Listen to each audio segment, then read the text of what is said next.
മുൻ പ്രധാനമന്ത്രി രാജീവ് ഗാന്ധിയുടെ 82ാം ജന്മദിനം വണ്ടൂരിൽ സദ്ഭാവന ദിനമായി ആചരിച്ചു.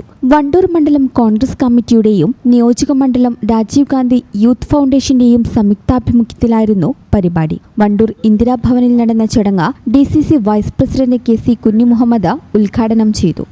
പുതിയ ആധുനിക ഇന്ത്യ സൃഷ്ടിച്ചുകൊണ്ട് അദ്ദേഹം വികസന രംഗത്ത് കുതിച്ചുകൊണ്ടാണ് മുന്നോട്ട് പോയത്.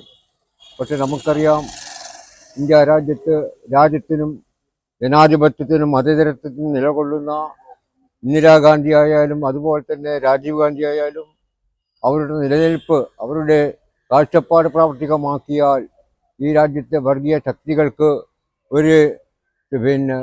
ഒന്നും തന്നെ അവരുടെ അജണ്ട നടപ്പാക്കാൻ കഴിയില്ല എന്ന് മനസ്സിലാക്കിക്കൊണ്ടാണ് ഇന്ദിരാഗാന്ധിയെയും അതേപോലെ തന്നെ രാജീവ് ഗാന്ധിയെയും നമുക്ക് നഷ്ടപ്പെടുത്തിയത്.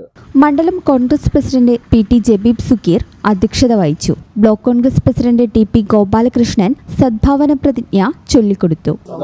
മതം, പ്രദേശം, ഭാഷ തുടങ്ങിയ യാതൊരുവിധ പരിഗണനയും കൂടാതെ ഭാരതത്തിലെ എല്ലാ വിഭാഗം ജനങ്ങളുടെയും ഐക്യത്തിനും സൗഹാർദ്ദത്തിനും വേണ്ടി രാജീവ് ഗാന്ധി യൂത്ത് ഫൗണ്ടേഷൻ നിയോജക മണ്ഡലം ചെയർമാൻ K സുരേഷ് അനുസ്മരണ പ്രഭാഷണം നടത്തി. UDF convener Kappil Murali, block മണ്ഡലം കോൺഗ്രസ് ഭാരവാഹികളായ Sharif തുറയ്ക്കൽ, Ashraf Parassery, കിനിയാത്തുണ്ണി, C Ravidas, Haris Neelambra, K Krishnakumar, Shihab Mukkannan, Rasheed ചോലക്കാടൻ, CT Ahmed കുട്ടി എന്നിവരും വണ്ടൂർ ഗ്രാമപഞ്ചായത്ത് അംഗങ്ങളായ KV സിന്ധു, പ്രസന്ന തുടങ്ങിയവരും സംസാരിച്ചു.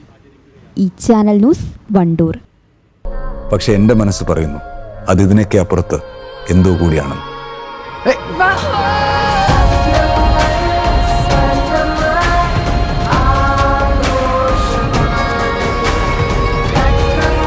സ്വർണം അത് അണിയുന്നവരെ കുറിച്ചാണ്, അവരുടെ സ്വപ്നങ്ങളെ കുറിച്ചാണ്.